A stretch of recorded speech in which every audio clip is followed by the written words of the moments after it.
Welcome back to the Not So Subtle Podcast, everyone. I'm here with Dane LaPointe. What's up, guys? And Jordan Miller. Hello, hello. Today we're going to be talking a little bit about E3. We're going to be talking a little bit about movie news and our wacky film of the night, which was Spirited Away. We watched it. It spirited me away. Mr. Hayao Miyazaki. And, Perfect pronunciation. That is his name. It was almost as if he's here in the building with us. I'm American, so I don't know how to say these things. And we're also going to be talking about a little bit of pop culture. But first, I have a question for you guys. Oh, no. Shoot. This is going to be a really... Is it okay if I'm afraid? This is going to be a really deep and personal question. Have you ever sent food back at a restaurant?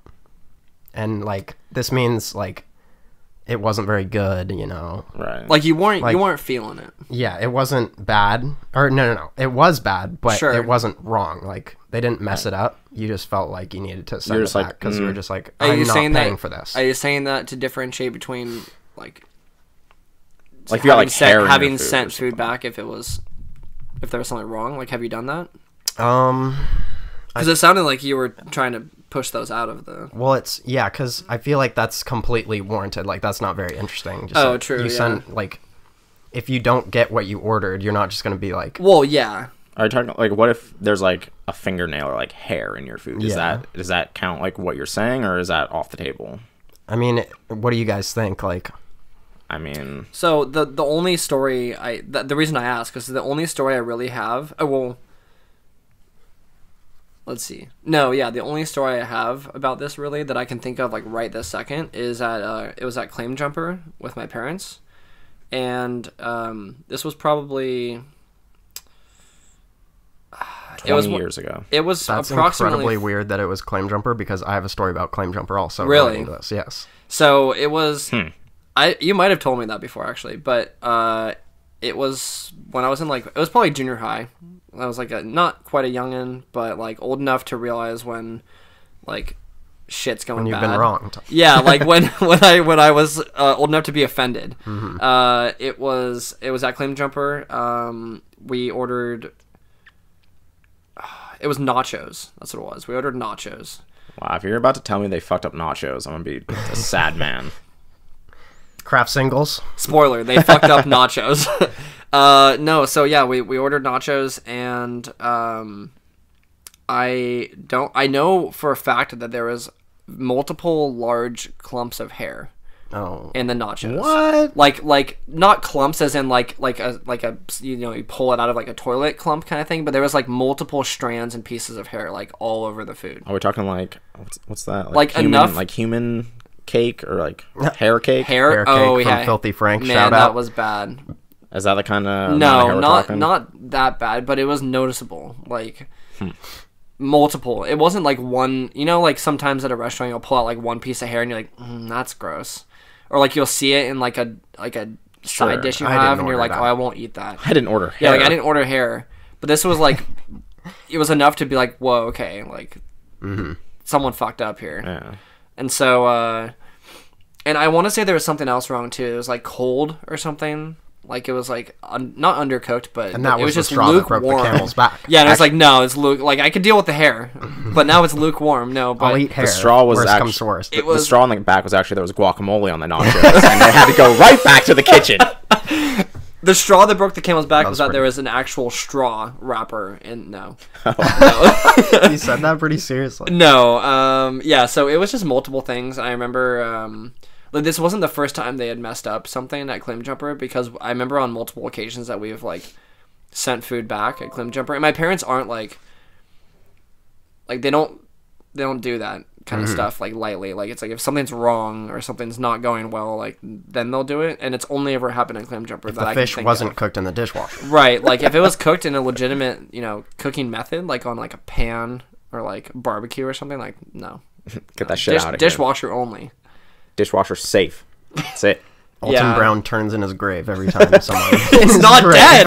It's not I didn't dead. even think about that before I said that. Alton Brown is alive He turns over in his sleep. in his bed. He has restless leg syndrome, so it's very hard for him to sleep. He has That's sleep right, apnea. that's true. So, I mean, Sleep apnea. That's not a joke. So, thank you for that. Yeah. So, I mean, it wasn't anything that drastic, but but you sent it back. We did.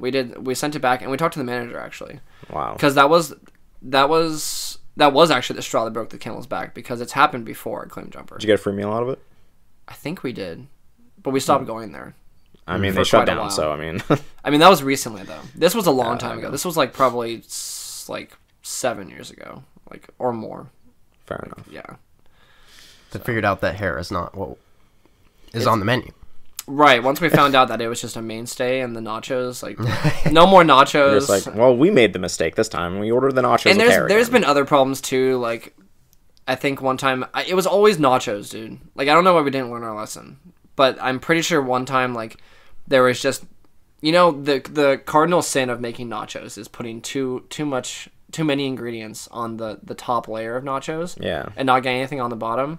And I'm pretty sure there's been times where like they just like had like a pile of chips on their plate, and then they're like, all right, shit, here we we go. forgot. Or they just dump everything on the There's nachos. like, oh, we forgot to put the cheese and everything on It's there. like, Well, oh, just we put it on top. forgot to just put everything in here, so let's put it on the top layer, and then it's Yeah. just chips for the rest of it. So, like, there's been times like that, too, where it's, like, not bad, like, it's still edible, but it's just not well prepared. I'm like, Is it proper etiquette, like, to layer the nachos with, like, chips, then toppings, then chips again, then Yeah. like 100%. a cake? 100%. I mean, well, because, like, think about it. Like, you have, like, what? 10, 15 nachos like that are really good, and then you get to the second layer and it's just chips, and it's like, no. I mean, it depends on it like sounds how, good. It depends on how crazy you're trying to get. Like if I make them at home, just like shove them in the microwave or something. It's like, all right, well, got a layer of like Doritos or regular like nachos or what have you, chips. Then you just sprinkle some cheese on it, or I like to just kind of sprinkle cheese like on the plate first. That way there's cheese underneath it, and that way they get stuck to the bottom, and then you layer up, and then you just keep going. Man, that shit's taking you right to Flavor Town. As they always say, lawyer up. Yeah, you got to go up, never go down, never back down. No half measures with nachos. That's what we're You saying. do the upside down nachos Yeah. where the chips are on top. Yeah. What are the really quick tangent? What are your ideal nachos? Honestly, I like nachos with just straight, like just nachos and cheese. Just cheese? Yeah. Like you don't like sour cream or like any like beef It or gets too anything? Or, messy. Like at a certain point, you're scooping up just like soggy nachos, and like I just want nachos and cheese. Like that's it. When it gets Just keep it soggy, that simple. is an issue. My mom makes some fire ass nachos. It's a recipe by Rachel Ray. I'm out. What appliance I'm are they telling cooked you, in? dude. This one is made in the toaster. they made Like, in not the even a toaster oven, like in a toaster. Yeah. Okay. Don't That's lie to me, dangerous. Don't melt please. cheese in a toaster. It's actually gonna set your house on fire. I think they're called super nachos. Okay. That's Let's see. original. Okay, so I'll say that my favorite nachos are just chips. I like queso, don't like shred cheese and then melt it. Like that's fine for some people, but I like a good old like queso cheese sauce. See, I like them just all to just be stuck together. Like So- get that like salty cheese taste. look at these. I'm actually not done. So I also like jalapenos, and then like maybe add some ground beef and olives, sour cream, Okay, and so beans. you're all about like the variety. Yeah, I like Yeah, toppings, yeah. but there's a lot of things I don't want on there, like Like, what will you not stand for? guacamole. Honestly, I was about to say, I what honestly is- don't want guacamole on. There. Okay, I was about to say, what is your guacamole? Like, Honestly, Guacamole. probably Guacamole, guacamole. yeah. There's plenty of stuff that wouldn't ever go on nachos that I wouldn't ever put on nachos. But as for Like things hair? that would normally go on nachos, guacamole is not the one. Hair is my guacamole. Hair is my hair is, yeah. hair is my spirit animal. So wait, okay, just look at the picture of these super nachos. You don't have to have the tomatoes or anything on there if you don't That want. looks awesome. Yeah. So what this is it has. We're gonna cook this The next salsa. episode. The salsa is optional because it's a separate recipe, but it has like jalapenos and like onions and cilantro and all this stuff. But you can do a beef and beans topping. So what you do is you. I don't want to hear this entire thing. No, I'm not. Like, just this beef and beans topping, and then they have a specific cheese sauce that you make from pepper jack cheese and, like, a bunch of other types of cheese, and it's really good. It's fire. Look up Super Nachos recipe on Google. Trust me on this one. I'll be sure to do that. No, I'm talking to listeners. Fuck off. Okay. Yeah, these are great. Hey, listeners out there, not Jordan. Try the super nachos. Thanks for our nacho segment. Next time we're gonna come back with how to cook. These are nacho Chickens in the normal nachos. These are super nachos. They're even better. They're gonna be joining the Avengers in the next TV series. That was the sound of my head hitting the mic. I don't know if that came through. Colter, have you ever sent saw anything it. back at a restaurant? I don't think I have ever done that. However, I do have a story about my grandpa at Claim Jumper. Now, Okay. he got on this particular day. It was with the whole fam. And actually, multiple weird things happened at this dinner. But one of them was that he got his chicken fried steak, and he hated it. And so he talked to the waiter, and I believe his words were, "This is truly terrible." And he just says that to the waiter, and then they go to like take it away, and then he's like, no, I'm gonna keep it, and then he keeps it. What is that? You can't do that. Wait, what? Hold on. So it he was a little weird. So he just wanted to roast the restaurant and the waitress, or the Maybe. waiter, but I don't know if that's like but not get it remedied. I'm not sure if he asked for a new one. He might have asked for a new one I see. anyways, but still kept his one that he had. That's yeah, that's odd. the thing. You can't. To me, like, you can't be like, oh, this was like really bad, And but then then you keep it. finished it and ate it. Yeah, like that's when that's you're a little like, weird. all right, well then you don't get anything else. You're done. You're Oh done. yeah, after if I was that. the manager of a restaurant and someone was like, "Oh, my food was shit," it's like, "So where is it?" And it's like, "Well, I ate it." Well, it must not have been that in my bad. stomach. must be a hungry Yeah, boy then. I would have really been like, "So what do you want? Like, what Like, do you want me to do? You ate the food, like." Do you want your receipt or I mean, Yeah. what are we doing here? Like we take cash, card, like check. I appreciate your patronage. That also reminds me of one of my brother's friends. Apparently, like one of his family members, they were all at Pizza Hut, and then the family member was like, "Hey, can you take this pizza off our bill?" Like for no reason, just because they wanted it off the bill, and then they just did it What?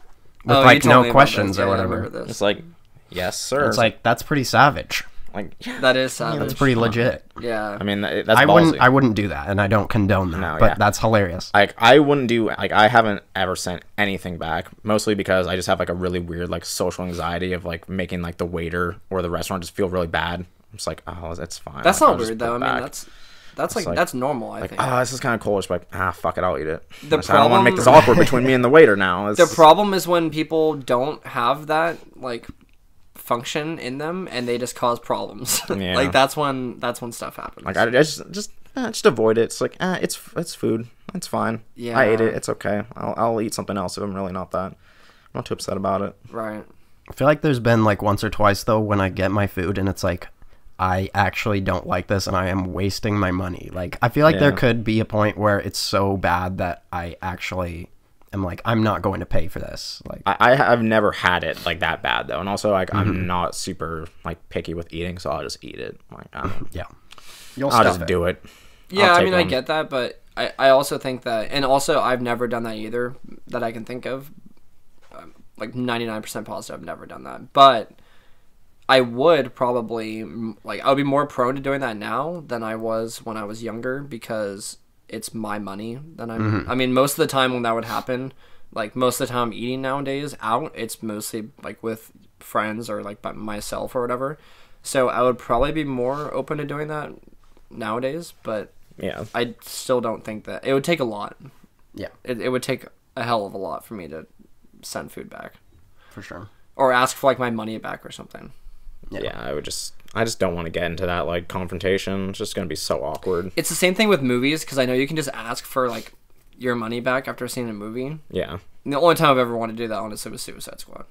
Yeah. I feel Yeah. We're not going to get into that. No, but- we're not. We're not. But I'm just saying, like in my life, I've Yeah. never once walked out of a movie or like had a meal or whatever and been like, "I'm getting my money back." Yeah. Like I've never. I've even wasted my thought time. that before. Yeah. It's weird though because we blindly put our money forth for things that we don't know whether it'll be good or not, and then when it is bad, like we don't have the balls to actually take back the money that we gave before we even knew. But I mean, I'd be open to doing it. It's just nothing has pushed me that far. yeah, Yeah. Yeah. It would have to be extremely bad for me to like actually just go, hey, listen, like this is bad, and I'm gonna have to like, you guys need to like help me out here or something because this is not good. There's been times where I'm pretty sure I might have been with you, or I might have been with. I don't know who it was. It was at Denny's really late at night, like 4 a.m. probably or something. Like I'm sure we were probably drunk or something. I mean, that's standard fare for like if you're gonna about to complain at Denny's giving you shit food at 4 o'clock in the morning. No, it's like on you. no, it wasn't even It's that. I on was you. like at that point, like I was probably barely even aware of the fact that we were getting bad service. But I remember like one time, I think we got like something taken off our bill, or like they took off like a shake or like some sort of side because it took so long to like just get everything. But I would have never like initiated that. I would have never like pulled my waiter aside and been like, no, listen, you're gonna take this off the bill right now. Like I would never do that. You're gonna do this. You know what? I'm gonna say it. That milkshake Shit. wasn't so good. Like, what do you expect from a Denny's milkshake? That's what I'm saying. You have the to best. you have to tender your expectations. Yeah. Like cater them to wherever you're eating. Yeah.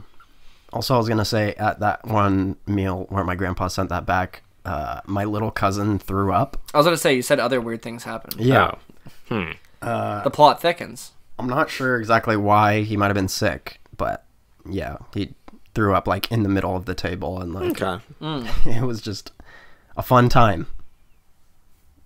That doesn't That sound sounds great. like everything That's was probably just enough falling reason to be like, apart. all right, he threw up. Like, This kid listen, threw up. maybe it wasn't the food's fault. He didn't eat the same food though. I mean, it doesn't still matter. could have been the food he ate then. Yeah. He looked at the food and he was like, And he was like, "This is truly terrible." Chicken fried steak, it's old people food. the little kid is like, this is truly terrible. He pulls the waiter over. This is shit. All right, so our next topic is some pop culture stuff. We got Drake and Josh in the news, guys. Whoa. been a And while. my I thought boy I'd hear Drake that. Bell. Fun fact: I met Drake Bell. Oh shit! Okay. Whoa. And you haven't washed that hand since. Yeah. I don't know if I shook his hand or touched him in any way, but You yeah. didn't touch his bod. Oh, So Josh got married. to who? This happened. I don't know who it was. Okay. Some random Some lady. Okay. She's not a stair. A stare. Like a star. Like a staircase. She's not a staircase. She might be. I just don't know who she is. But the It's like a news spiral on the staircase. street is that he did not invite Drake. That and son of a bitch. this I heard doesn't- about that. Dude, he didn't even invite Drake. Dude, I can't believe they didn't invite Drake to his wedding, dude. The plot thickens. That's... What a bitch. Drake went on to tweet later that day. He said, okay, I didn't even get an invite. This actually happened.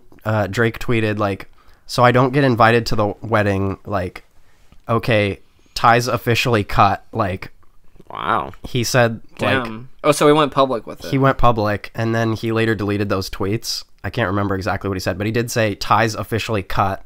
And I think he said, like, see you around, brother. And it's like, this is sad. So what you're saying is we're not getting Drake and Josh season 4. That's what some of the tabloids were saying. They're like, we're never going to get Drake and Josh again, even though we weren't. Drake and probably Josh gonna the do that after anyways. years. Yeah. That'd be cool. But That's kind of weird. the after years. Did they have like the a really thing? Like, late- did they just like not like? Did they have a falling out? Yeah, at some point before this wedding debacle. What day was this? This was, I don't know. I saw the news today, but I'm not sure. Because there's tweets on his profile from 5 days ago, so the 16th. I already said that he deleted the tweets. No, I know, but I mean, like, there's tweets from 5 days ago where he's posting pictures of him and Josh saying, like, Oh, no. throwbacks and stuff. Like, saying, like, studs, or, like, who remembers this scene, Oh, and, no. like, a bunch of stuff. Like, Interesting. actually, there's a bunch of stuff on here with, like, Mindy and, like, yeah. Mindy. The plot thickens. So, Again. yeah, it doesn't... He did that right before. Actually, he probably like saw that the wedding was happening and like was like, or he either was like, oh, I'm gonna get invited to this wedding, better do a bunch of throwback pics, or he was like, oh, I'm probably not getting invited to this wedding, better like do a bunch of throwback pics. do a bunch of throwback pics as a bad thing. But yeah, I thought this was funny. That's weird. Interesting. And Is it just a troll? So- Maybe. Maybe he just yeah, couldn't I make it to thought the like wedding. maybe this whole thing is a publicity stunt. Yeah. You think so? Like maybe he couldn't make it to the wedding, so he's just trying to make a joke about it. And But he definitely, yeah, that could be. He definitely like posted pictures, so it was definitely a real wedding. Okay. as far as I know. But I mean, I don't even know why I'm getting so invested in this. But I'm just curious why like It's tabloid stuff. I feel like this is an article from like the National Enquirer. I literally or read about something. this in 17 magazine, and the headline was like, I can't remember what it was. Would It you was the just physical like, copy of it or the? no. Okay. No. It was Yeah. 17 magazine website, and it was just like, I think it said Josh says that they aren't friends anymore, and he literally has never said that. They just made that clickbait title Yeah. to like, get you to read it. Drake calls Josh a fatty. And he's like, A fatty thoughty. That's actually why he didn't get invited to the Yeah, wedding. because he's a thoughty and they didn't want to plague their wedding with thoughts. Yep. with bad thoughts. That's Thoughts funny. go out to Drake. whoa. Thoughts and prayers. I hope you guys reconcile. Twitter thoughties and prayers. God bless. Thank you, Drake. That is weird For though. taking a picture with me. Yeah. Hope to see you again soon. Call us. Josh, you're next. Josh, you're out. Drake, you're in. Oh, and the way I like figured out about this whole thing wasn't even that I saw this headline. It was that I saw memes about it.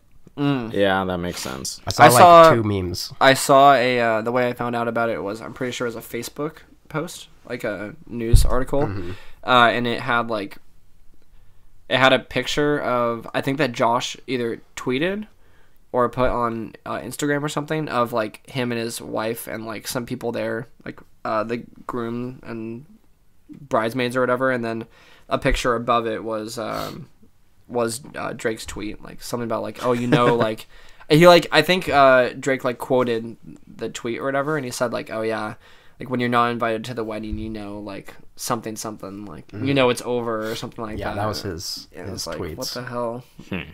Yeah. Yeah, but it was like it was a screenshot of it. It wasn't like a link to the actual tweet, so I didn't see the tweets when they were actually up. But that was like 2 days ago, I think, or yesterday. I wanted to do this whole segment as like a Valley Girl like e-news segment.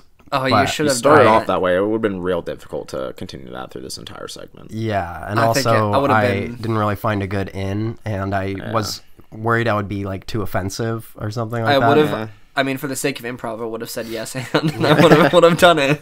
I didn't want to start doing like a really bad, like not even recognizable Valley Girl accent, and then like there would have been no going back from that. Yeah. Do you mind just giving us a sneak preview of? Absolutely not. So our next topic Moving on. is movie news.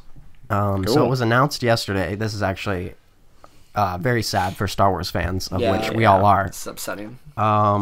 Han Solo, the Han Solo Is dead. anthology. Yeah, Han Solo's dead, boys. No, but the Han Solo. Han Solo is dead. I'm dead. That's ref. The Han Solo anthology movie was to be directed by Phil Lord and Chris Miller, who directed 22 Jump Street, Cloudy with a Chance of Meatballs, Lego Movie. So on and so forth. I think that's it, yeah. And they were dropped, or they Left the due to movie creative lost differences. its director, and we're not sure why it happened, but they said that it was creative differences, and Kathleen Kennedy was just like, these guys are really good directors, but like our visions aren't aligned on this project or something like that. They said something about it was a quote from them that said like, oh, we actually hate using the term creative differences, but this time like we actually mean it, like these people are awesome, but we just don't like agree on this stuff. Like it seemed like it was actually legitimately just like cordial. Like, I think like nothing, I didn't get any like, you know, bad. Well, I mean, of course not. They're not going to say, "Oh, these guys like Well, really were messing with Star Wars," and we dropped them because they're like idiots. Like, of course they're going to be professional. Yeah, they're going to be professional, but like everything, like it did seem pretty genuine from both sides. So I have to just believe that, like, I don't know. Like that's just weird to me. Like it seemed like that doesn't give me hope for the movie coming out, especially because it's coming out next year, right?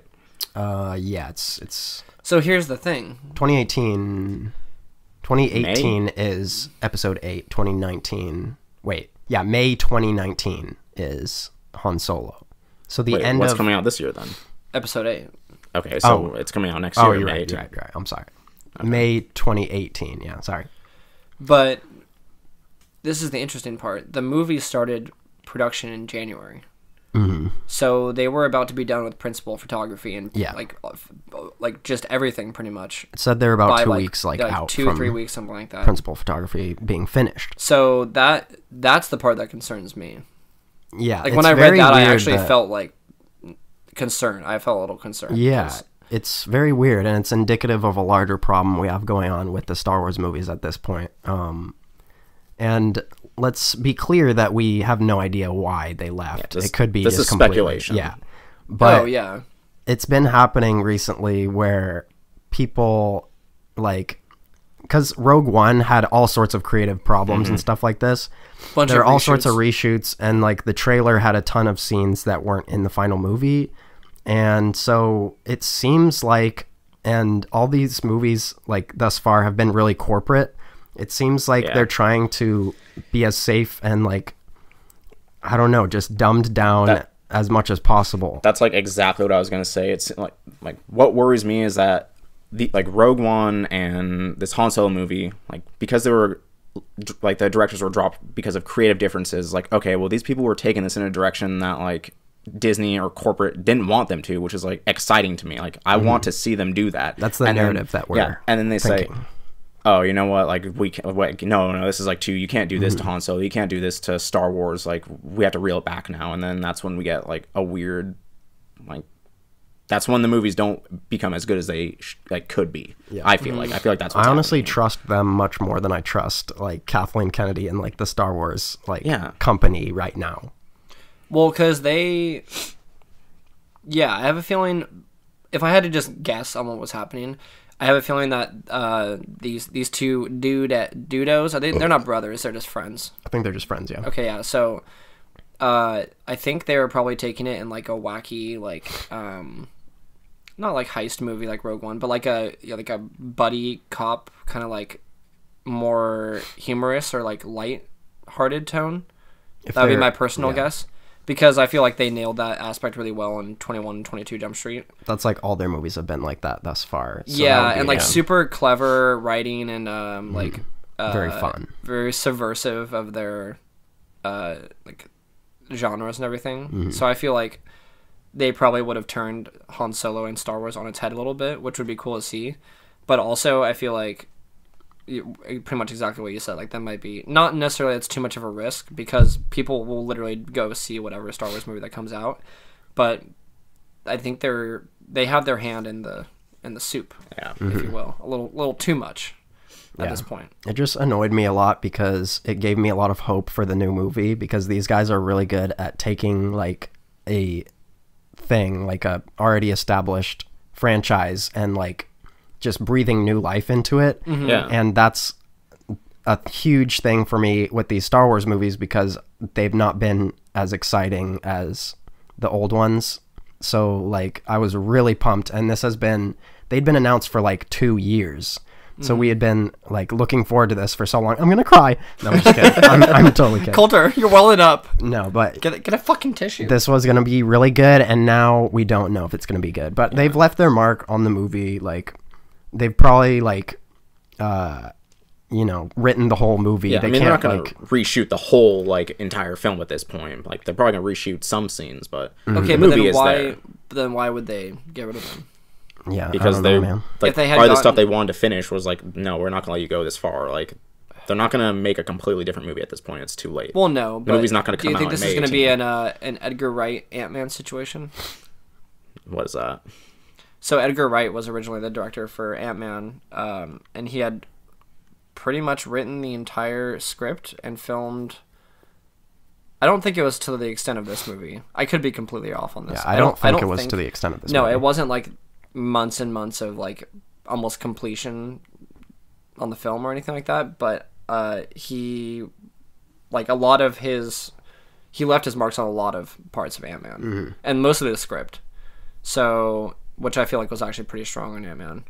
So I wonder if, like, I just wonder how it's going to compare to that, where like Edgar Wright left. I'm pretty sure he was angry when he left Marvel. Yeah, I think he left on much worse He was, terms like, than yeah, it was pretty bad. these guys. So I don't know. Yeah, I don't know. I mean, the movie might still turn out to be okay, but when it's like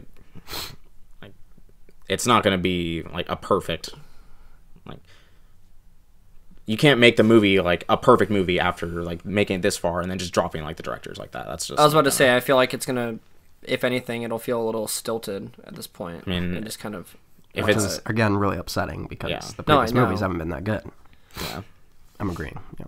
I also think that this is probably their most important anthology film announced thus far. Yeah. Because Han Solo is probably like one of, if not their biggest character. Yeah. Like So it could a be second good. only to like Jedis and stuff, but he's like a fan favorite for sure. Yeah. Well, I mean, I guess we'll see. It's coming out in 1 year. I don't know. It doesn't bode well. No, definitely not. In 2043, we'll get the expose on why exactly they left. Yeah. And All the we'll get NDAs will plots. drop in 40 years, and we can finally hear the full story. All right. God. Yep. So that was that. We had a wacky film every week. We pick a film out of our wacky film list and we watch it. This week was Spirited Away. Spirited Away by, what was his name? I don't remember what I said. Hayao Miyazaki. Hoyo Miyazuki. Hayao Miyazaki. Hayao Miyazaki. Hoyo Miyashuku. By some would say the great Miyazaki. Mm-hmm. I'll just call him Miyazaki. I think we can call him skilled. Yes. I mean, his films are artful. I love Miyazaki. Don't hurt my feelings. I mean, Don't listen, hurt me. you want me to be... Just be real. I'm going to be real here. Both the movies we've seen Princess Mononoke. Now we saw Spirited Away. Yeah. I liked Spirited Away better. It's way more original, but also it's okay. Yeah. It's not a classic. This I'll tell you movie is about a young girl that is taken to basically another dimension, a crazy fantasy She land. transcends realms. She transcends realms, and her parents go with her, but they are captured, basically, and turned into pigs. And then she has to save them and flee the realm, and goes on insane adventures within this with little little town. to no reason. Yeah. Or It's explanation. one non sequitur after another. It's just, Yeah. What did you think about this movie, Dane? I liked it. Mm-hmm. I enjoyed it.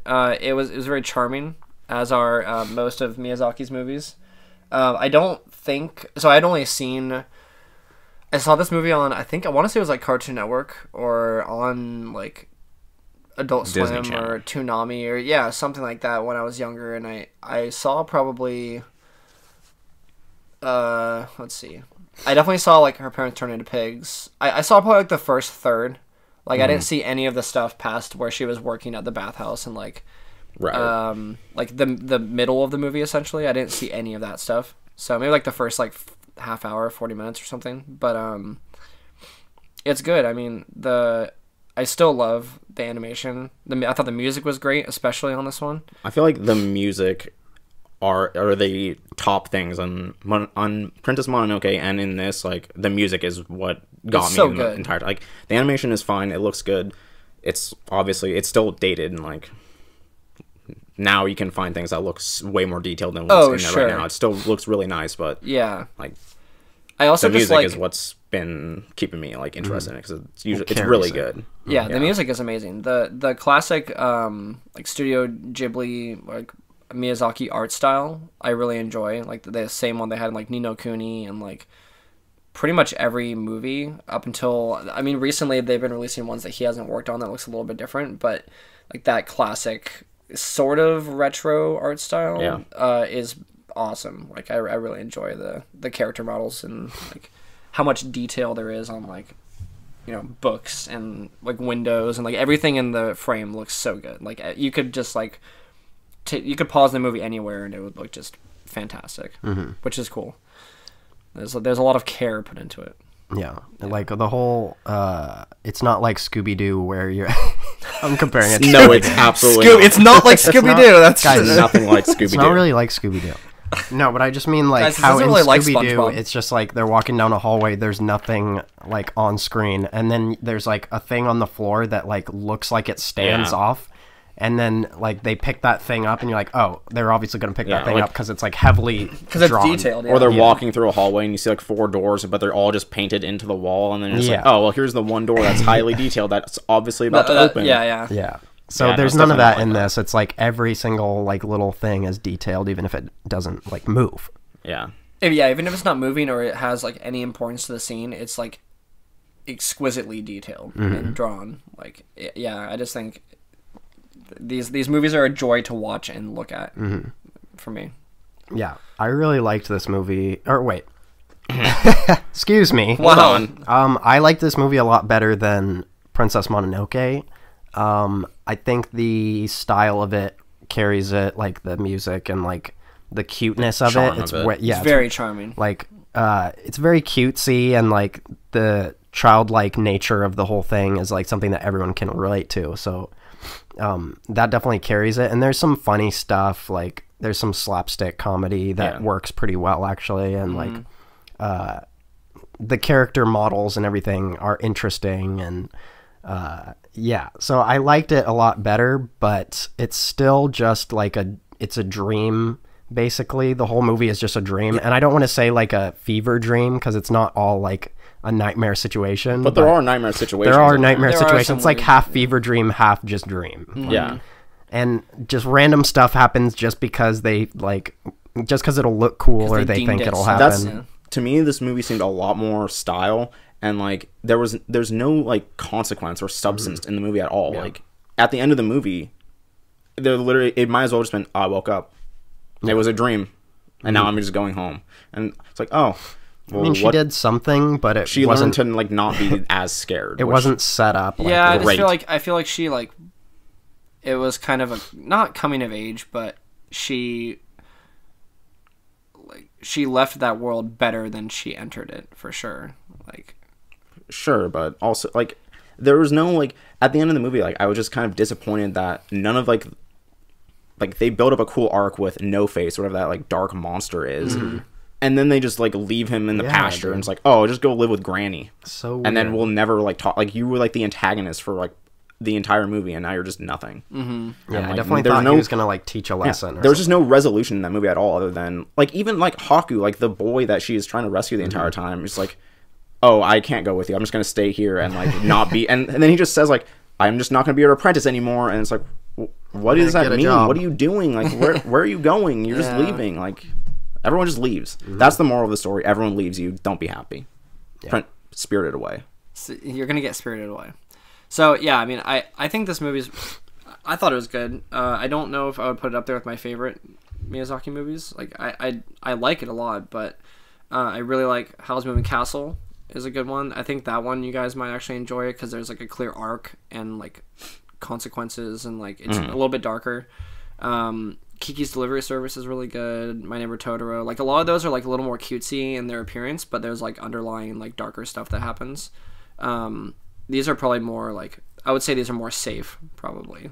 This less so than Mononoke. I still like Mononoke because I think the action is quite good. I really like the music.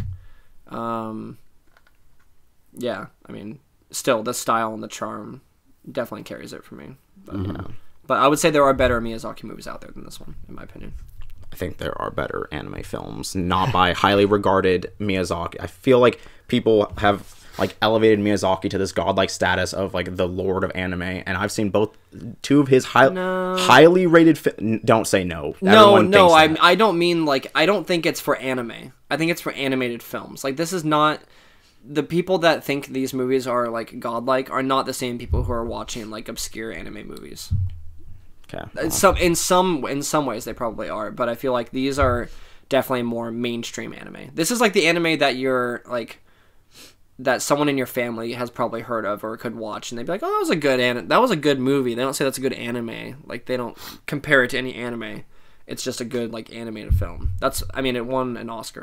To me, that's unfair because I feel like there are better works of art out there that have better animation, better like stories, and like more interesting stories than what he's telling. Like both of the Mononoke and Spirited Away, like especially Mononoke, the story is super generic.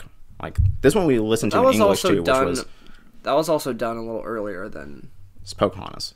It's literally, that story has been told in media throughout the ages. It's not an original take on anything. I guess. Like this one is a story, but I mean, yeah, it's so like Howl's Moving Castle is very original. That's I'll really take your word for it. and Castle in the Sky is another good one. There's 2 castle movies. There are. There are. Are there any other castle movies? Castle in the Sky, Howl's Moving Castle. No. I was trying to think of a funny movie with castle in the name, but I couldn't. There's Lupin the Third, Castle of Cagliostro. Okay. Jesus Christ. All right. Okay. I think that is a Miyazaki movie, but that's... Lupin the Third? Yeah. He directed the third one. Or the Castle of... Lupin the Third is just Lupin the Third, but the Castle we of talking Cagliostro is his movie.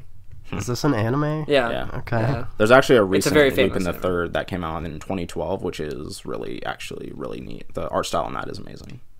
Highly recommend. Take your word for it. As with everything else we've said. Also, if you want to watch a short anime that's better than Spirited Away, but in the same theme of a girl kind of getting like lost in this other world, The Magus Bride. It's good. Oh, It's a movie. It's say like it- say it with- it's like say it with me, 40-minute Colter. short story. say it with me.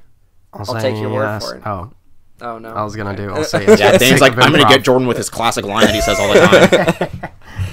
Also, I need Fuck to bring outta up here. that Kermit was in the movie. He Dude, was. okay. He rolled up his body Frogman. 8 times. Oh, wait, we And he didn't went talk like- about the best went scene like in the this. movie. He went... "No." When his soul left his body. You And know? he like levitated and then turned around, just like. And he's like... "Ah." He died several times. in the film. We need to talk about the best and possibly pivotal moment in the movie where he cuts the pie. Say what you will, the animation in that scene was top tier. It was top tier pie cutting. fantastic.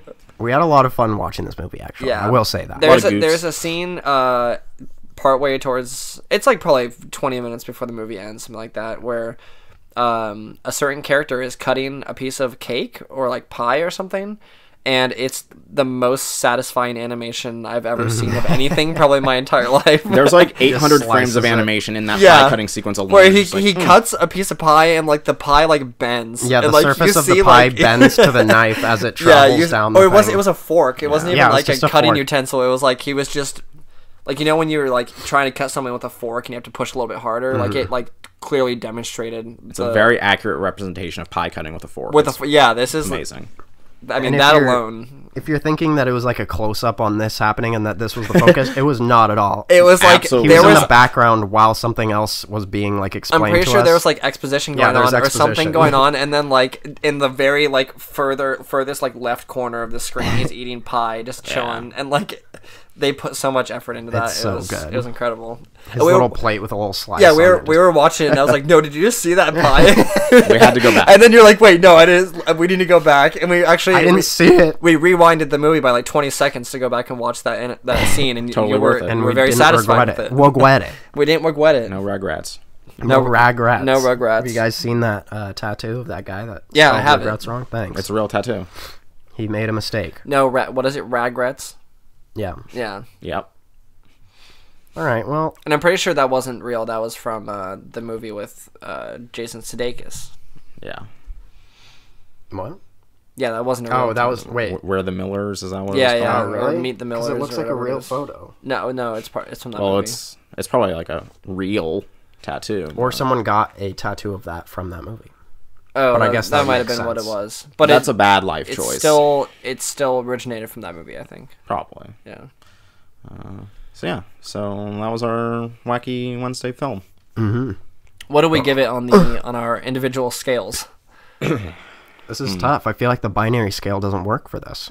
I think it- the binary Why? scale just Because doesn't you want work. to say I don't like it. I guess, yeah. I guess I don't know. That's what dude, happens when you 'cause sign it's- for the binary scale. Yeah, Colter. I shouldn't have signed up for the binary scale. You could honestly. always opt out. I'm going to No. opt out of the binary scale on Yeah. this one. I'm going to say that if you want to watch kind of a cutesy like anime or like a cute anime movie with like style over substance and don't really care too much about like having a coherent plot, you should watch this movie.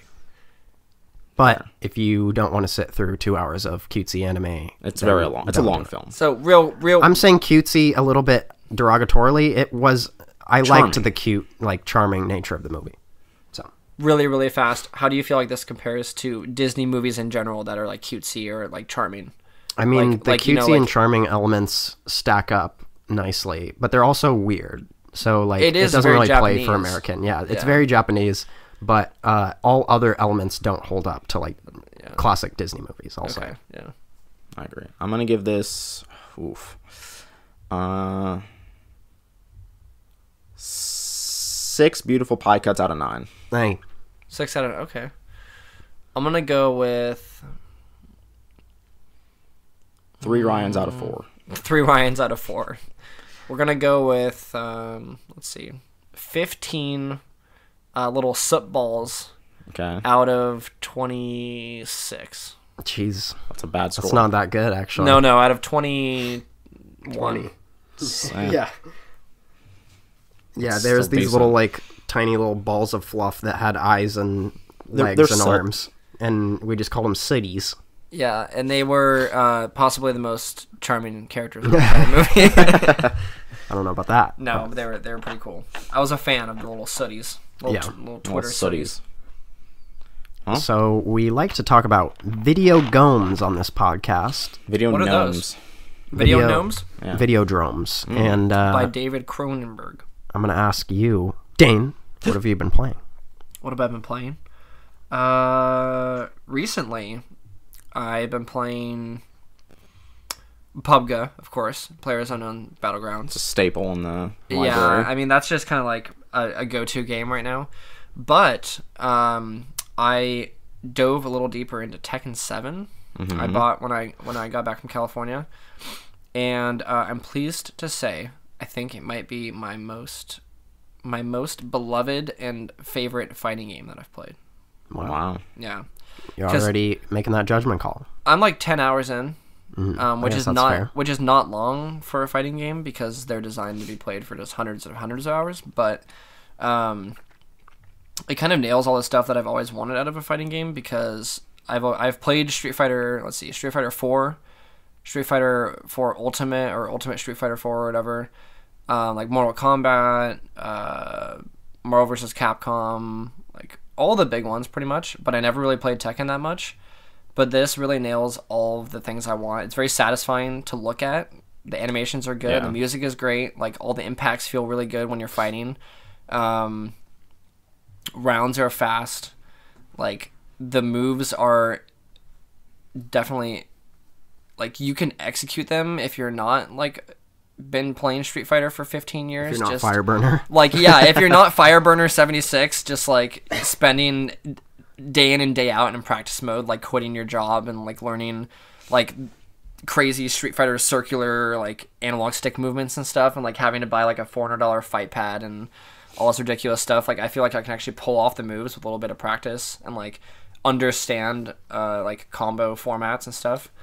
And so I've been putting a little bit of time into practice mode, and I went online, and it was the first time in a fighting game where I could understand like what was happening and what I needed to do to counter like the opponent and everything. And then I was actually like, there was people definitely who trashed me on there, but it was never like, you know, I think it's first to 3, right? So there was never a match where I lost 3 rounds in a row. Like it was always like back and forth somewhat, and then they would like smash me one, I would smash them or something. But like it was never in like Street Fighter or one of those games where I would go online and feel just completely demoralized after playing and stuff like that. So, and I've only played it for a few hours, so Yeah. I've really enjoyed my time. highly enjoy that game. Like it's super cinematic when you're fighting with Oh yeah, like when you're both at super low health and you go in for like your if both you throw a punch or a kick or whatever, like it slows down, like you get to see And who's zooms gonna in hit right that last on- one. yeah. Yeah. Like that's really awesome. Just the impacts in that game, you like hit people, like there's breakable parts of the stage so you can just knock people like through balconies or like through the floor and stuff, and it just looks really great. Oh yeah, The character, like there's so many characters in that game. A lot of them are like playable and viable like online, so it's super easy to just say, oh, this person looks pretty cool, I'll play as them. Like I feel like in the game, like the tutorial, like there's no tutorial in the game, which kind of sucks because it's kind of like difficult to learn how to play Tekken because it doesn't play like a lot of other fighting games because it's first of all it's 3D, which like the only other 3D fighting game I've ever played is Soul Calibur, and they don't make those anymore. So like where are you gonna play like that? And like the combo system is a little bit different. It's kind of like Mortal Kombat or Injustice, where like it's very just like button, and like there's no like sweeping like quarter circle movements or anything. It's just like forward or up or down or that kind of thing. So, but it looks super smooth when you're doing the combos, which is different than like in Injustice and Mortal Kombat, where it's just like you just like you just stand still and look at each other, and the game is like you staring at each other, back up, move forward, and then just like combo, and then that's it. But in Tekken, like there's a lot of like movement. You're kind of like dodging, sidestepping, and like jumping over people, and just like there's so many different crazy moves in that game. It makes it really exciting to play. Yeah, and like as I've been playing, there's like I said, it's not easy to pull off the combos, but it's easier than a Street Fighter where like you have to get it down to like the like nanoseconds of you like twisting the stick, like, you know, up, like quarter circle, right, like back, left, or whatever, like crazy stuff, and hit the buttons at the right time. Like with this, you can at least understand, like, okay, like, yeah, like, for example, a combo, I'm playing with Leo, so my staple combo is like back, or forward, BA, so you like do like you hold forward and you run and you do like a quick kick, and then they're in the air, and once you've completed that, you go back to neutral and then go back X or back BX, you knock them there again, and then from there you can just like create your own little combo out of it. So I can be like AXY or whatever it is, and then you can basically like learn how to juggle them and keep them like moving in the air. But it's not like you have to go online and be like, okay, what's the max damage combo, like this needs to be this many frames, blah blah. Like you can do that, but yeah, there are characters that require that and do that. Like there's for sure, those characters are like, okay, you can mash this character out, and like you don't have to like time the buttons like precisely, and like you can still get combos out. And there are other characters who are like, okay, you need to like time the button presses. You need to like make like weird kind of like stick movements with like, they're not like the quarter circle, half circles of, and like 3/4 circles of Street Fighter, but they're like forward, and then like you're doing just kind of like little like taps like in directions, not like sweeping like stick motions. But I like that. Yeah, it makes it just a way little bit easier to pull simpler. off. Yeah, and like yeah, but yeah, that like I was saying before, like the tutorials aren't great about explaining like a lot of the stuff in there. It's like, okay, well, like you can see like all the notations for what the buttons say, but like if you go online and look up, oh, what is like Leo's combo, like you're gonna be reading like hieroglyphics at that point, because people like talk differently when they're talking about this stuff. Like, okay, you need to do forward 1, forward 2, like back 3. And it's like, yeah, what the hell is 1, 2, 3? Yeah, it's like, okay, well, if they would just like use those in the game, you could know like 1 is like the X button, 1 is like jab, 2 is like Y kick, or whatever, yeah, like so on. But like they don't explain that. They don't explain a lot of like what the moves actually do, or like how to move in the game and like that kind of stuff. But you pick that up by playing. So I did watch one YouTube video on what all those terms mean, because a lot of the things you'll read online, if you look up a character guide or whatever, will use all that terminology, and they literally never use that in the game. yeah, So I watched like a 10-minute YouTube video that was extremely basic, but like once you watch that, you can understand like the science behind the game a little bit. And that's what always has frustrated me about fighting games, because like I'll have an idea of what I'm supposed to do in a particular moment, or like a move that I can pull off that would be perfect to counter this or that, but I just can't do it because I'm like, for whatever reason, just like inept at being able to do those kind of movements.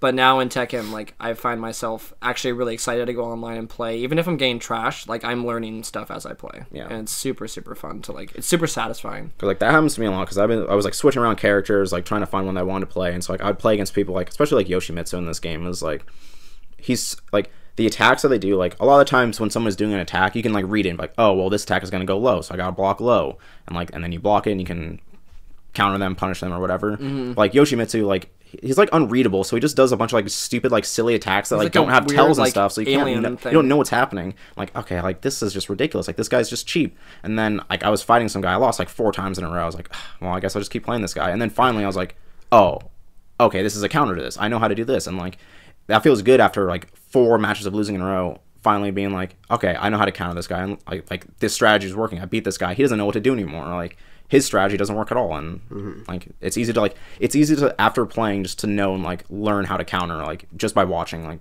what your opponent is doing and just knowing those basics of the game. Yeah, it's been really fun for me to discover like like fun like that in a fighting game again. So I would highly recommend it. Very fun. Yeah, it sounds pretty good. It's really good. I've enjoyed it. I also bought a game really quickly last night on Steam. I think it released yesterday. It must have been because it was a Tuesday. So it's called Nex Machina. It's made by Gex Machina. Gex Machina. It's made by Gex the Gecko developers. No, it's done by Housemarque. They did Resogun and Super Stardust, Dead Nation, Alien Nation, like Okay. all those games, which are usually, I think, PlayStation exclusives, but now they're doing a cross release with PC, and it's basically a twin stick shooter, with elements of Resogun where like you'll blow up buildings and just a bunch of like particle effects will go off, and it's just like a tech demo essentially. But Great sell. no, like in the sense that like they just put as many effects into the game as they could because they just want to see like what they can do with the graphics power of the PS4 like on Resogun. But playing on the PC, like 100 and like it's maxed out. It's running like 130 frames, so it just looks like crazy fast. But it's basically like I don't even know how to really. So you'll start in a little arena, like a little like level, and it's set up into worlds. So there's like the forest world, and then there's like the like rain world and all this kind of stuff. It's like an arcade mode, so you're trying to go through these worlds as fast as possible. And there's different difficulty levels that like give you less continues, or like you take more damage or deal less damage or whatever it is. But you like will complete a little like chapter, like a little segment of just this one area, and sort of like Resogun where like you're moving around on a like, was it like a cylinder or whatever? Do you guys play Resogun? I've never played Resogun. So I think Resogun is like a side, from what I remember, it's a side scrolling like just shooter where you're moving around a cylinder, so you're moving right and left by going around a building. Oh yeah. And you're shooting things and blowing things up, and you have to collect like little humans. So each level it'll be like, oh, collect 4 humans and you'll get like a bonus score or whatever. And on this one it's the same thing where like you have the meta game of like collecting like 4 humans or 5 humans or whatever that are like these little green dudes on the map. And it's top down, so like you'll run, and if you collect all those you'll get a bonus or like a time bonus or something. But throughout that, enemies are constantly spawning, and like it's like a bullet hell essentially. It's a co-op game. I think so. But it's Dead Nation and Alien Nation are both like co-op and like loot games. Alien Nation was at least. Does this game have like loot, or like does it have progression, or is it just like score attack? It's mostly score attack. Okay. Yeah, but like you'll get, as you go through and do like find secret like humans or secret levels, or like pull off combos or whatever, you'll get points, and you can use those points to buy like stuff to customize your character. But it's not like, it doesn't give you any stat bonuses or anything. Right. But yeah, it's very arcadey, sort of like Geometry Wars in the sense that you're like always moving, and you're like, wow, I can't believe that I just dodged like that like 500 wave bullet thing, or like I made my way through like a tiny gap of enemies or something. It's like very reliant on twitch movement and shooting and stuff. Okay. I bought it because on a whim. I saw it on the Steam page. It was like $15, and everyone was saying it was super fun. It has a cool synthwave soundtrack. So the soundtrack gets your blood pumping a little bit. I sat down and played it for like 2 hours straight. It's pretty fun. Alright. What's Synthwave that is called again? Nex Machina. Synthwave is hot in games nowadays. It's really good synthwave. I like it's it. very like you get, it's sort of like Hotline Miami, where you get in that zone where like I'm ready to kill. And this one is like that, but you're shooting spaceships and aliens. Okay. Yeah. But it gets you pumped up and ready to play. It's pretty cool. I've definitely seen that on the Steam page, but I think it's like, it's up there. It just released, so it's bound to be up there. But it got some really good reviews. The buzz around it was pretty good. So maybe I'll I'd say it's worth checking out. give that a shot. It's fun. It's on sale right now for like $5 off. Anything else? I've been playing that Final Fantasy Brave Exvius Colter, game what have you been playing? I've been playing a Final Fantasy mobile game that I shouldn't be playing, so I'm a puppet, but it's addicting. That's it.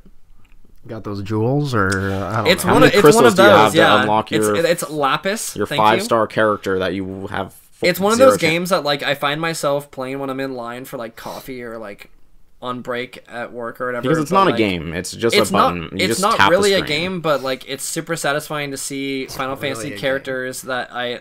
It's not really a game. I don't know why I'm calling it a game. No, it's cool to see like a bunch of numbers pop up on the screen and know that I have cool characters. I know that you played some sort of role in getting those numbers to appear. Yeah. If, however big or small. No, it's. I don't even know why I mentioned that. It's fun. It's related but to a game. Yeah, it's It's related to a once good series. No, I mean it is kind of cool because we it won't has talk about that. the Final Fantasy music in there is great. There's like cool mixes on the classic theme, and like it has an original storyline that I barely pay attention to, but It's bad. it's not great. It's not great, but the presentation is cool. Anyway, we're done talking about that. We could go on. I'm okay. If you have anything else to say. No, I'm good. Thank you. Colter, what have you been playing? So I've been playing 2 things. All right, Jordan, what have you been? Just kidding. That was my time, guys. Dane Thanks. got 30 minutes. I get 0. I've been getting back into Rocket League for some reason. I've felt the itch to like try to get better.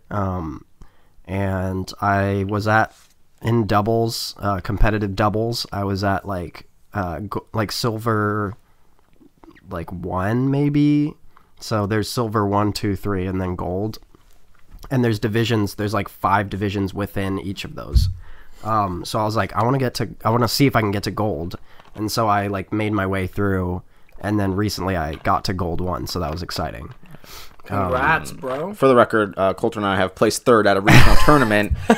So we are pretty well-respected players. scout. We're no fireburners, but we're pretty good. It was a regional tournament, right? Yeah, 3rd place at a regional tournament. At a regional tournament. 3rd place at a regional tournament, yeah. Please say the full thing or die. It was 3rd place at a Thank you. Regional tournament. Regional tournament. We'll update you on whether or not we attend another regional tournament or what our placing I'm gonna have to is, practice. unless it's trash. It's been a hot minute since I played. Yeah, I was going to suggest that maybe Are you aiming warmed to get higher than 3rd place at this regional tournament? Always aim. That would be... Well, because you got 3rd place at the other regional tournament. That is correct. Yeah. I'm not going to even we say placed. it. We ran want this to place into the higher. ground, but yeah, so I am having fun with it. I think I could get even higher than gold 1. So that's the attitude to have when you're playing those games: is never stop improving. Yeah, there's definitely a point where they start to like beat you down, and like you like meet people that are incredibly good. So. That happens like. Hasn't happened to me yet in Tekken because I haven't played like ranked match that much, but like when I was playing Street Fighter 5, I definitely reached a point where I wasn't putting in the effort to learn how to play the game any better, and so I definitely hit the wall of just these people are better than me, and I am like I can't execute, I can't do these combos, I can't get this stuff off, and then I stopped playing that game. Yeah, and you see the road ahead, and you're like, I'm not gonna go down it. Yeah, it's that fun could very climbing the easily ranks, happen but... in Rocket League.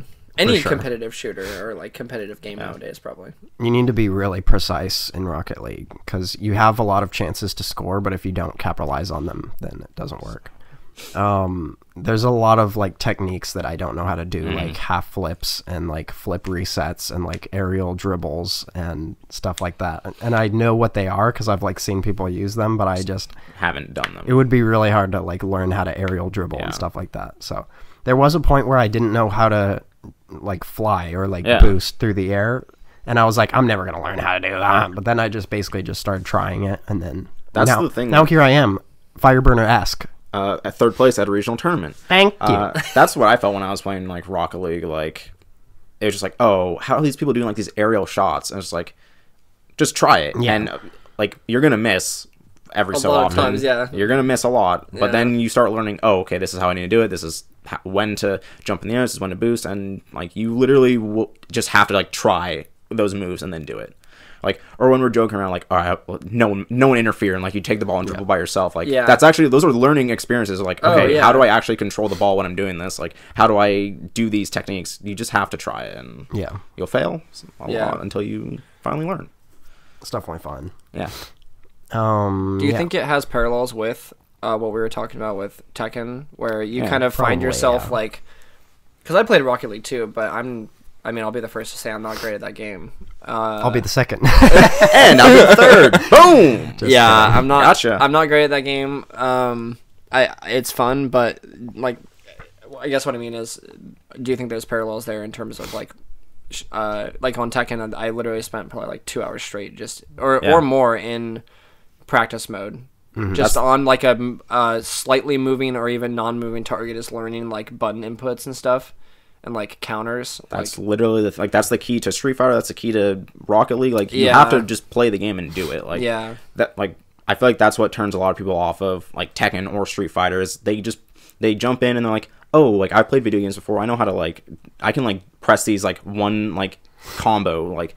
But just those moves, like just doing a move and pressing like a couple buttons together is not a combo. That's not how you play the game. Like that's just a move to do. So you have to like learn, you have to practice, go in there and go, okay, I need to literally spend hours in this practice mode just to like learn how to do this. And once you do, you've reached a point that like 40% of people just don't take that step, and that's why you just beat people in there like at the start because they just don't know. Like you've surpassed them already just by practicing that. Like yeah, and like the closer I get to that, and I wouldn't say I'm there yet by any means, but the closer I get to that, the more fun I'm having with it. And I feel like that's the same thing with Rocket League, where like on the surface level, anyone can pick that game up and be like, oh, it's car soccer. Like this is cool. But then like you start to learn. Like I was the same way. I mean, again, I'm not great at Rocket League, but when I started doing like aerial shots and like attempting stuff like that, I realized like, okay, so like this isn't actually that insurmountable. It just looks crazy from afar and like is actually hard to pull off. But once you learn some intricacies of it, like the game opens up. Like and then you've played it like probably 15 times longer than I have, and you're still learning stuff, which shows how great that I feel like what people, or what I hear a lot with Rocket League at the start is people just being like, oh, like the ball physics are like super random. Like, how do you like judge this? It's like, they're not random. Like the game has like physics that makes sense when you know, like when you see like the ball like bouncing off the wall, you know, like, okay, it should bounce this way, and in like 99.9% of the time it does. Yeah. And so you need to know that. You need to know like, oh, the ball is gonna hit like the wall at this point. I need to go at this point. Like there's nothing random in Rocket League, like except for the point like 0.1% of the time when you're just like, whoa, that was like a weird. There's some like where you clip it with another player. Yeah, or, but like most of the time some lag it's issues readable. every once in a yeah, but yeah. And most of the time, you should be able to predict what's... A big part of the game is knowing where the ball is going to bounce and where it's going to be, and like thinking like a couple steps ahead. Yeah. I was going to say that there is like, because I thought about it, we were having that discussion, like, is there ever like random type situations? And there is actually kind of when, what they call a 50-50, when the ball is like kind of in between two people and they both hit it at the same time.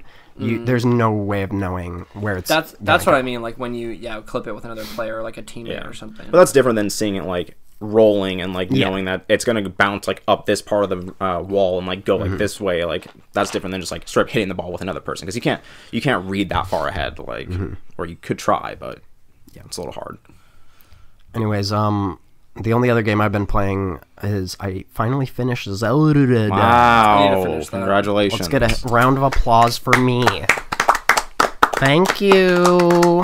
And I'm not going to talk about it because we don't have enough time. Jordan, I'll be expecting your full review later this week. Yeah, we're probably not going to go into it right now. But I mean, you've given your thoughts on it, so we've we've given a lot of thoughts on it. Score it. Score How it. many divine beasts out of 4? You do.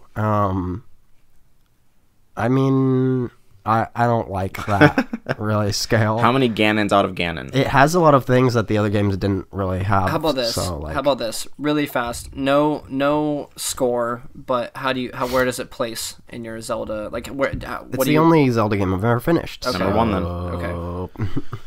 That probably says something in itself. Yeah. I really liked this game, and it's not a perfect game, but it's very good, and it follows the two things that are basically the requirements of modern games, which is have a ton of stuff to do, basically be able to play the game forever, and look good. Those are literally the only two like things that has to be in modern games, which is a savage burn On modern Thank games. you. On Ubisoft. But not wholly incorrect.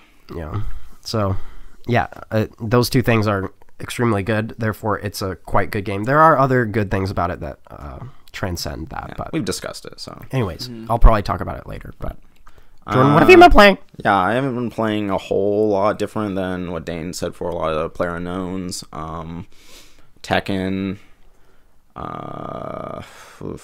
there was another Black Desert Online, still dipping my toes into that, which has like gotten progressively weirder as I play it, because it's not really like an MMO anymore, or like it's not like World of Warcraft or like Final Fantasy 14 where you're like you have like a set of quests you do, and like you want to level up to level 50, and so you just do these quests and go. Like what I've spent the last 10 hours in Black Desert Online doing is recruiting workers to help build my like empire of workers to mine, and then I sell it for money on the marketplace, and I use that money to do nothing because I'm not high enough level to buy anything. But like it's like the game is not about like fighting or doing quests. It's about just like getting money in that game to use it to buy things, and it's really the weird. Zaddy Baba of that. Yeah. The Zaddy Baba. I control my worker empire. It's just weird, but it's fun and it looks cool, so I've been enjoying it. Can you play it forever and it looks good? Because Yes. those are the only two. Yes, you Those can. are- You can play it forever. That's the thing. You definitely right. certainly can. And it And it lives. looks good. But yeah, I feel like there was a game that I was kind of eyeing, but I can't quite remember what it was. Zapper One Wicked Cricket. Yeah, actually, I want to play Zapper again. Zapper. But yeah, They're coming out not with too an much. HD We've mentioned that one remake. too many times. But it's a good thing. There's kind of been a lull in games, I feel like, in the last couple. Like, we had a hot like first quarter, first half of the year, and now it's kind of dying down. Fortunately, E3 just happened, so a bunch of games just got announced. And our man on the street, Dane LaPointe, Man on the street. you were there. I was live on the scene at E3 for the duration of E3. Well, I mean, you were there for. I was there every day. I mean, it started Friday. Every consumer. Well, okay, yeah, I wasn't there for the show floor time. I was there. I wasn't there for the press conferences, but I watched all of them. So you were there. You were on the floor for the first time. I was. at E3. Like Yep. most How- people. First time in LA. Okay, First time in E3. give us some of your thoughts. I really enjoyed the trip. Did it look super good, and fun. could you play it forever? Can you play Yes, E3 forever? I had is all the of that. question. I wouldn't want to, but yes. Great no. game. No, so E3, it felt I felt a lot of parallels to PAX when I was there.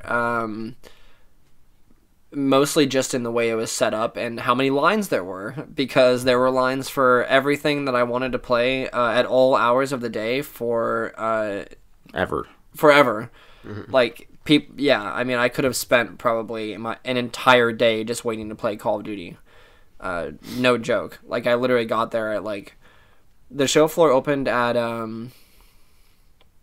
let's see, the first day it opened at noon, and it was open till 6 that day. I want to say 5 or 6. They open at noon? Yeah, pretty sure, because we flew in at, yeah, no, it must have, because we flew in at, That shit isn't open at like 9 in the morning? no, it opens at 10 every other, or 9:30 or 10 every other day.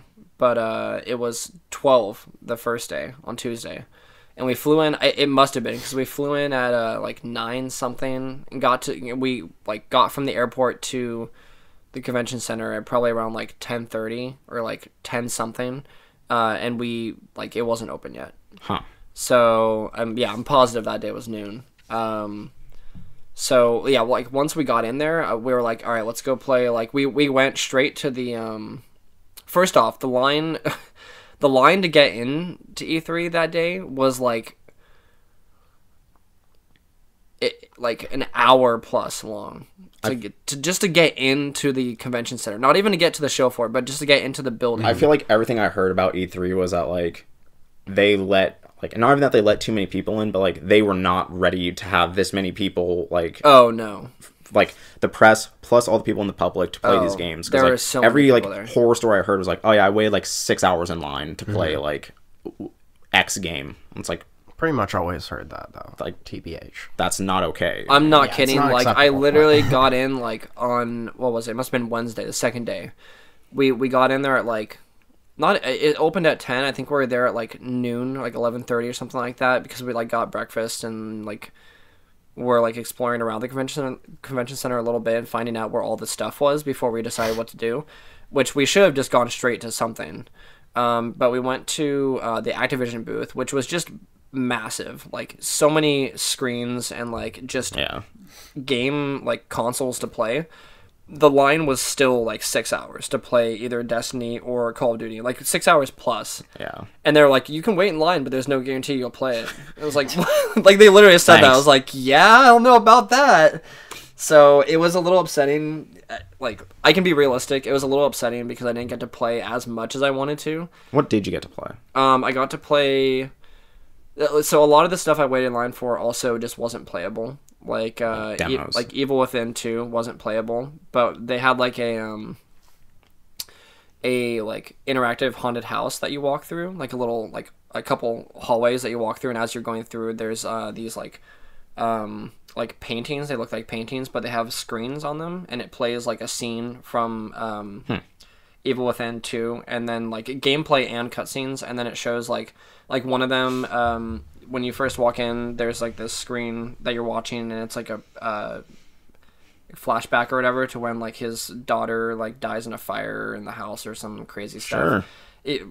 It could have been a dream sequence, I don't know, but like you're watching that, and then smoke fills the room, and there's like lights that make it look like stuff's 4D. On fire, and like it was kind of cool.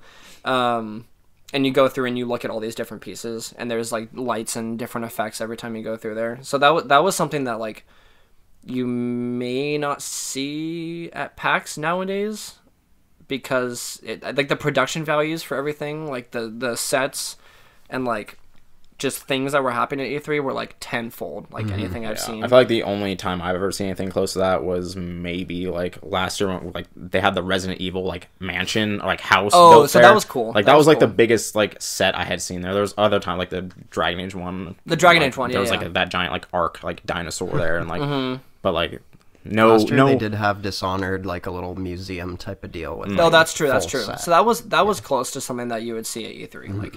And that was also just because Bethesda has a shit ton of money and they can just do whatever. That. But yeah, but like at the Microsoft booth, for example, it was they had like it was a huge booth with like crazy lighting and like weird like architectural stuff, but it was like a carpeted, like really swanky, like super nice looking area with a bunch of Xbox consoles and PCs. And then they had a floor above it. Like, it was like a building that they made inside the convention center that had, like, glass, like, railings and crazy shit that was just, like, looked like it belonged there as if it was just built for that, like, building. Yeah. But it was just for E3. It was just a set that they made. Yeah. And so, like, a lot of that stuff looked fantastic. Like, I'll show you guys some of the pictures later, but, for Wolfenstein 2, they recreated the diner from the trailer. Yeah, I was gonna bring that up. Yeah, like I saw pictures of that. That was crazy. So that looked insane, and you could wait 7 hours in line to play Wolfenstein 2, and they would make you a strawberry milkshake. Really? Yeah, they made you milkshakes, which it was like today's special Commandant's favorite, like strawberry milkshake. So and it was playing like old timey music that you could hear from. All that stuff. So, that's like, all that stuff was super cool. I didn't get to do that because it was going to be literally, like, an entire day in line. Like, what I'm not Was exaggerating. that you could go to an actual diner booth, and then there's, like, a TV on the table, and then you're sitting at a diner booth, like, playing the game. Yeah. That's pretty it's like it looks like you're playing on, like, a, like, old-timey television, which it was pretty cool. Like, it's crazy. Yeah, so there's a lot of stuff there that looked just incredible. I need to show you guys a video I took of the Nintendo booth because they literally made like a New Orleans street, like French Quarter like place with a big like Nintendo had New Donk City. It was New Donk City. That from Mario. That was from Odyssey. Is it from the new Mario Odyssey? Yeah. So they were playing some like sick ass jazz music. I don't know what it is with Mario recently, but like Mario's fucking weird now. No, but dude, the music. But the music is so good. Like. The new Mario music is killing it every single time. I'm telling you, like, I was listening to this music, I was like, I can't even believe this. Like, this is like world class. Did you like, take jazz. a video of it? Yes, I did. Thank you. It sounds fantastic. And there was like crazy lights, and like there was a screen, like a movie theater screen for a Splatoon tournament, and like random stuff that they were playing throughout the day. Like Nintendo just like blew their load on their budget this year for E3. It was just crazy. So they're gonna have all that at PAX, right? I mean, I hope. I'm sure they're gonna have something because they like came out swinging this E3. I mean, they already have all the materials. Might as well. Yeah, just move it over. They killed it for sure. Pick it up, move it to PAX. It's got these screens nowadays are super light. So right. Yeah. So I mean, I mostly got to play like pick up and play type games like Marvel vs. Capcom, which was pretty cool. As Marvel vs. Capcom, like the Dragon Ball Fighter game, I got to play, which is pretty cool. And then like random like indie games and stuff like that, but a lot of the heavy hitter ones either had like demos that you can sign up to watch, or the lines were just too long, or sacrifice sacrifice a day. Life. Yeah, sacrifice a day at E3 and like essentially to do that. So I was okay. Or make the ultimate sacrifice. Yeah, I mean, I got to see a I got a saw. I got a saw. I got to see You have a sun? a I had to do- behind. I have a I sun. got a lot of sun. That's true. Yeah, no, I got to see a behind closed doors like 45-minute. It was like half hour, 45-minute Monster Hunter demo, Monster Hunter World, which was really cool. That Got was to see a fun. behind closed doors VR porn demo. I got to just watch porn like with some people. It is. Dan, are you sure you were at E3? I'm not. I might have Behind been. closed I doors might have been viewing. in the wrong building for Yeah. part of that. You went to the wrong but- part of Hollywood there, Yeah, Chief. no, it was fine. The floor was a little sticky, but I mean, not many people. I mean, yeah.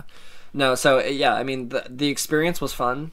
I don't regret going. I would probably be hesitant to go again solely because of the fact that I think they're a little underprepared for that many people. I also heard that they oversold the tickets. of course they did. Yeah, which I mean is to be expected. But no, I mean I enjoyed it a lot actually. It was fun. I feel like this year's a learning experience for them.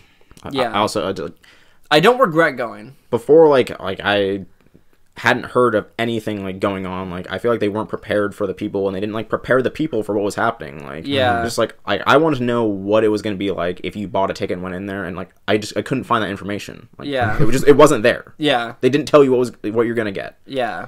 So it was interesting. It felt unlike any other convention. Like it just because everything, like I said, like the production of all of like the sets and just like literally every aspect of it was like up from PAX, and especially PAX in like every conceivable way. Pretty Yeah. much like there's media everywhere, like people with like, you know, ridiculous camera and like recording equipment, and like people like I saw people from IGN left and right. I saw Jake Baldino, and I say saw what's them up? at In-N-Out actually. Did you accost them? I did not say hi because I didn't want to bother them when they were all Yeah, eating. eating and, is yeah, and I was like, I don't want to a do little that, weird. so I didn't do that. So you but took a sneaky pick. I should have. I didn't. But I saw, and I thought that was. I'm sure they would have been fine. if they I'm just went yeah. up. I mean, So you this did was do a also bad at thing. like No, I'm just kidding. this was also at like almost 1 a.m. So Oh, I just really? didn't. I just okay. didn't so, feel like. yeah, that actually adds another layer. Yeah, so I was like, I maybe don't want to. That was after the Kingdom Hearts concert. That's interesting that you saw them at In-N-Out at 1 a.m. It was like, yeah, it That's was an almost interesting 1 a.m. happenstance. Yeah, so I don't know. But it was cool to see, like, it felt cool to be in that environment because not like I idolize these people or anything, but it felt cool to be a part of something that big, knowing that like when we would get picked up from an Uber, like we wouldn't even have like our like I would take off my badge or whatever, but we'd be coming from the convention center and they're like, hey, were you guys at E3? And they're like talking about it, like they're all excited, and everyone's like, "Oh, dude, I wanted to go so badly. Like that Zelda game looks so cool, or whatever it is." Like, Did you tell them you Zelda can game play came Zelda out. right now? yeah, like or like yeah, I don't know, like all that stuff. Like like everyone is just aware. It's like a Do cultural. I have a thing. surprise for you, bud? Right here on my Nintendo Switch. right here on my Switch. Yeah, it was a cool experience for sure. It's awesome. The Kingdom Hearts concert. Did you touch Yoko Ono? Yoko Ono. Yeah, I did. Yoko Shimamoto. How crisp was the whole experience? It was incredible. Like we had orchestra seats, so we were like You were part of the orchestra.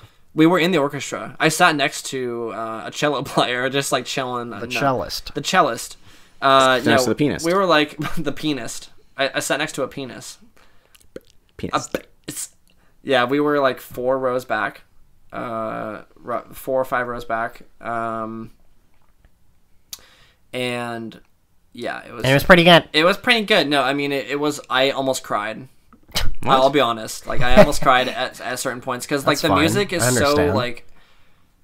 Yeah, Like it's a an big, emotional big part of my soundtrack. childhood for Yeah. sure. But like the music is, I think, really well done. Like legitimately good Really music, good. even if you don't play the games. Like I think I saw a lot of people there who were older, We're olds. and like I don't want to say like, oh, that guy's like 50 years old, he can't play Kingdom Hearts.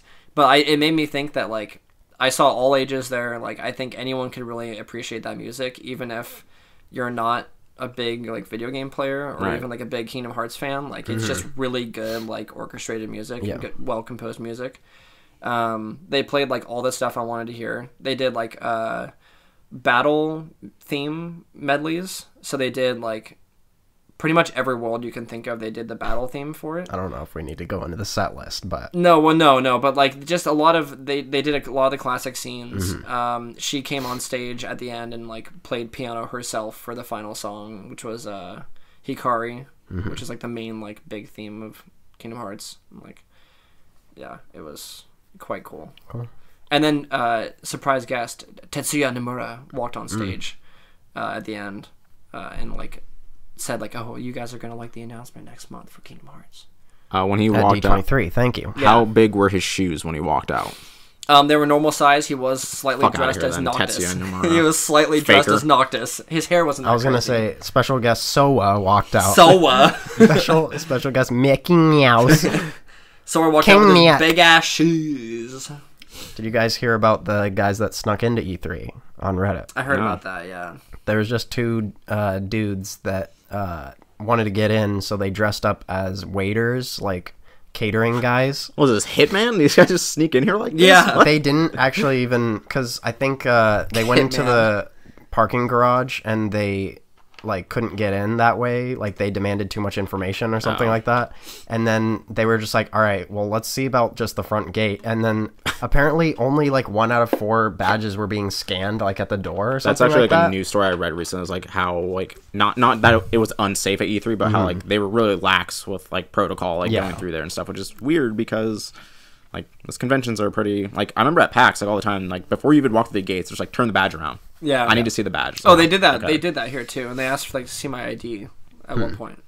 Did they not think you were 18? I guess whatever. Either that, or I actually saw one guy get pulled aside because he had bought. I think he had bought a pass from eBay or something because it has your name on the pass and it has to match personal identification or they kick you out.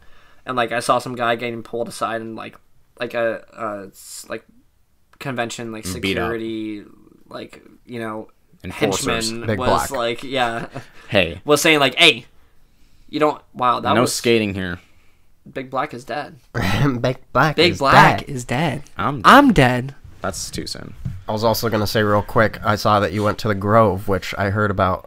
Yes. I've heard a lot about this mall. I How went- was it? Briefly! Really briefly. I went to the Grove. It's just like a really high-end, like outdoor shopping experience. I'll show you guys pictures of that too. Experience. It is like, it's It's really, pretty it's good. really cool. We went to the theater there, which is like a, they have like, it looks like the Sistine Chapel, like inside the movie theater, which is just insane. And like, you kind of feel like you're in the 40s when you walk in there, which is pretty cool. Did you watch a movie? I saw Wonder Woman there. Okay. Wonder Woman was awesome. We vowed never to watch this. Wonder Woman was an amazing movie. It was really cool to see in that theater.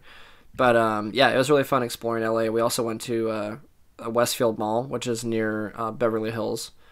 And it was basically like... That's where I want to be. It was pretty much like the Bellevue Collection in LA. Nice. Sweet. Yeah, I felt like I was just at So you walked in work. there and like, shit, this is expensive. I'm out. I walked in there I'm and I was out. like, wow, a lot of these stores are in Bellevue, and a lot of these stores I never go into because a purse is $7,000. I was like, yeah. It's like the Bravern. Yeah, if you want to buy a purse, It was pretty much the Bravern, but like outside, like Alderwood, and they had like 10 times more stores. Yeah. Cool. So it was cool. All right. It was fun. Well, that was an okay report. Wow. Middling No, at that best. was good. I think that we're probably gonna end it. Not before we pull a fucking movie. Yeah, we're probably gonna talk about like what we liked from E3 and stuff like that next time. But yeah, we'll probably like maybe start it off with that or like do that pretty early on next episode or something. I mean, we haven't talked about it, but I felt like I didn't run on with my segment. There was a lot to talk about with E3. So sorry if I took too much time. But You did, but that's all right. it was good. I expected that to take a long time. I didn't expect Tekken 7 to take as long as it did, but is that right? Tekken 7? Yes. Yeah. Anyways, Sorry, we have we don't passion need to we don't need to talk about that. But anyways, are we gonna pick a film? Yeah. So the baggie is right there, if you don't mind getting that for me, Daniel. So whose pick is it? We ask this every time. I think I picked Hot Fuzz, right? I don't know. And then me do. I picked Spirited Away. Okay. Yeah, because I picked Scanners, so So it's my turn. So it's Jordan's yeah, turn. Jordan's turn. The Wacky Film List is a list comprised of 50 films that we all agreed that we wanted to watch, or just Dane said that he wanted to watch, and then we were fine with it. Here's with the song. Not yet. So, we wrote them all on little pieces of paper, and they're all in a bag. We pull one out randomly each week, and then talk about it, watch it, and talk about it the next week. Which we did with Spirited Away this week. Yeah. I'm currently... Your hand is in the bag. I'm moving my hand around. Pick in the movie, putting his hand in the bag. Pick a lot of clumps good here. movie. Okay, Make it good. Pick a good one. Right. Hey. You Guys, have it in your hand, you're gonna pick it I have a up. movie in my hand, but I just want to say I remembered that what's that cannibal or not cannibal movie we have on the list? Oh no. What's it called? A Serbian film? Serbian film is on the list. I just want you guys to be reminded that that film is on the list You think this is on this piece of paper? I don't bringing that up right now. because I forget that it's on there. Yeah. This is not a Serbian film. It's I don't not. think. I don't think it is either. Oh no. What is it? 7? Oh, okay. What's in the box? Everyone This movie knows is that really one. good. All right, I'm pretty excited for this. This is one. going to be the seems like a good darkest one. movie we've watched thus far. All right. Is it darker than Apocalypse Now? Yes. It's bold. I would say Apocalypse Now is probably psychologically darker. But this one is just like darker. lighting wise. It's just a very dark film. Yeah. No, there's a lot of imagery in this movie. That's very dark. All right. Good stuff. If you guys want to watch that, you may. We're going to talk about it next week. For those of you that don't know, 7 is directed by my good friend David Fincher. This podcast is actually brought to you by David Fincher. So if you ever just get a little finch in your butt, David will take care of it for you. He's not a doctor. No, he won't. He did films such as Fight Club, Girl with the Dragon Tattoo, Zodiac, Social Network. Yeah, he's done a lot of... It's a lot of good Didn't films. he lot work of- on Twin Peaks? Or is that a different guy? No, that was... Well... David Lynch. Yeah, David Oh, Lynch. okay. That was David Lynch. He directed the first episode of House of Cards, the pilot of House of Cards, which a lot of people really enjoyed. There's another movie that he did, and I'm forgetting. Oh, Danger Room or Escape Room or something with Michael Douglas. Panic Room. That's what it's called. I've not heard of that one. Yeah, he's a perfectionist. He's very meticulous with his directing. So. All right. All right. Well, if you would like to contact us, please do it. Please do. Our email address is Thanks. Nope. Our email address let's is try it again. it's not so subtle @gmail.com. There Got it it. is. You can find us on Facebook, Instagram, Twitter @it's not so subtle. If you're watching this on YouTube, did you know that you can listen on iTunes. iTunes and Google Play? Yeah. I've never checked Google Play to make sure that it's actually there because I don't really. I mean, Dane told us it was on there, right? I think I've mentioned multiple times I don't give a shit about Google Play. If I'm being completely honest here, I don't care. Because anyone has an iPhone and listens to it on iTunes. Okay, yeah, 50% of phone users, but it's all right. No, it's fine. If you listen on iTunes, please rate and review us. Yeah. That would be dope. And if you're listening on YouTube, like the video and leave us a comment and maybe subscribe. We are doing some gaming videos. We recorded some gaming videos today, not Outlast 2, but I was listening to it and there might be an audio issue, so I'm not sure. Okay. But anyways, we definitely have plans for more gaming stuff. I have plans to make highlights videos. I still haven't done that, but that should be coming down the pipeline. And then we also have a plan for a completely new style of video, guys. It might happen. I think it's gonna happen. We have I purchased equipment for this style of video. Yeah, so I think it'll be for all you video viewers out there. This is for you and all you listeners out there. It's time to start watching what we're gonna do. Word on the street is it's gonna be some hot content. So go to our YouTube channel, it's just not so subtle. Yeah. And subscribe if you want to be the first to see it, and you can just turn on notifications if you're a true fan. Because if you're not, you're not. If you're not a and true that's fan, fair. get your ass out of here. Oh, If you haven't seen every minute of each of our podcasts, then you're not a true fan. I certainly And if you have, then I'm astonished. Yeah. Is there anyone out there? Please let us know My if you've seen mommy and every my single. daddy. Is anybody out there? But Not yeah. if you can hear me. Is there Colter, where anything can else people that I find you? missed? No. Okay. You can find me at Colter Potter on Twitter and Instagram. That's pretty much it. Oh, we forgot to say our Twitch account is It's Not So Subtle, and if you tune into that, there's a fairly good chance that you'll see one of our streams being hosted. Yeah. Because Dane and Jordan frequently stream their exploits on PUBG, which is PlayerUnknown's Battlegrounds, and also Tekken 7. I'm probably and other stuff I'm not opposed to just straight up streaming games that I'm playing on there. I might, if I'm doing that by myself, probably not going to be talking a whole lot because I'll be focusing on the game. But if you want to just see games, that's where to find them. Yeah. On Twitch, on our channel. It's not so subtle. It's Not So Subtle. Thank you. Where can they find you, Dane? They can find me on Twitter, Instagram, Facebook, Twitch, all at Lane DePoint. Lane DePoint. Dope. Yeah, I've been streaming a little bit of PUBG here and there. Not much else though. But it is on the Not So Subtle Twitch channel. So if I'm live on my channel, it'd be live there too. That's about it. That's all I got. Sweet. I will be posting Jordan, E3 pics probably pretty soon on my Instagram if anyone wants to see. I'll just post like a batch pic, probably. I'd like to at see a it. time.